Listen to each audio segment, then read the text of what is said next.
Manzura Norboyeva To'dana qishlog'iga kelin bo'lib tushganiga ham 20 yildan oshdi. Shu yillar davomida ro'zg'orda uni yagona muammo, ichimlik suvi muammosi qiynab keldi.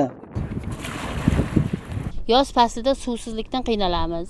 Nech bilan suv olib ichasizlar? 500 ming bilan olib keladi, 5 tonna suvni, 4 tonna 500. Qancha payt ketadi u? 15 kun 20 kunga boradi, ko'p borsa.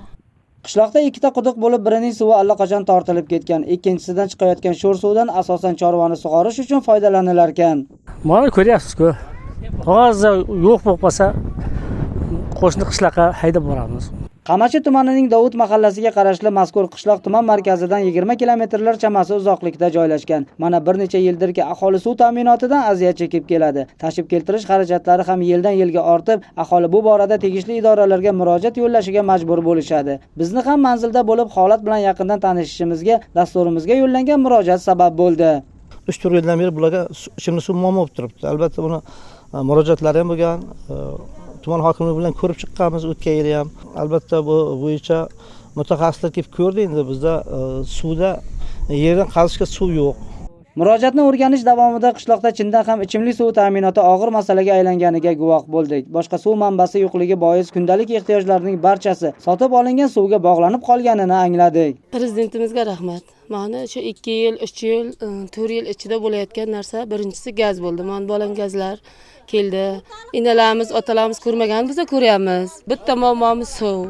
Shu suvimizni mana shu obodonlashtirishdan shunday enerji bersa, mashinalar bersa, vodovozlar bersa, 15 kun 20 kunlarda yetkazib kelsa, yoqilg'ini pulni bersak, kelsa, bizlar undan-da minnatdor bo'lamiz.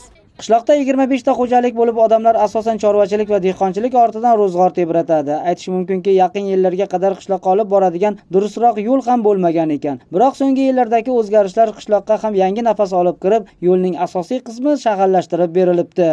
Albatta mana yo'llar 7 kilometr mana shag'allashtirish bo'ldi bu yil. Nasib bo'lsa qolgan yo'lini ham bu yilgi davlat dasturiga kirsa olsak, to'liq yo'llar ravon. Boshlangan islohotlar samarasi qishloq ahliga umid berar ekan, ular suv ta'minoti yaxshilanishidan ham umidvorligini bildirishdi. Manzilda bo'lgan mas'ullar bu borada zarur choralar ko'rilayotgani, imkoniyatlar o'rganilayotgani xususida ma'lum qilishdi. Artizan quduq qazish choralarini ko'rib, gidrogeologiyalardan xulosa olganimizda yaqin o'rtada suv manbasi yo'qligi sababli artizan quduq ham tortilmagan. Biz aholiga endi yozgi mavsumda ichimlik suvini maxsus suv tashish avtotransport orqali aholiga yetkazib berish choralarini o'ylab rejalar qilganmiz. 10 tonna suv olib 400 ming berishsa 40 mingdan beradi.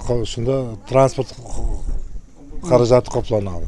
Murojaatga javoban shu kunning o'zida tuman suv oqova korxonasi tomonidan maxsus transportlar orqali ichimlik suvi yetkazib berilishi ta'minlandi. Shu bilan birga aholiga yo'l xarajatlari arzonlashtirilgan holda doimiy suv yetkazib berilishi va'da qilindi. Mas'ullarning masalaga o'z vaqtidagi bu munosabati albatta e'tiborga molik. Zero davlatimiz rahbari ta'kidlaganidek, aholi bugunidan minnatdor bo'lib yashasagina islohotlarga ishonchi ortadi.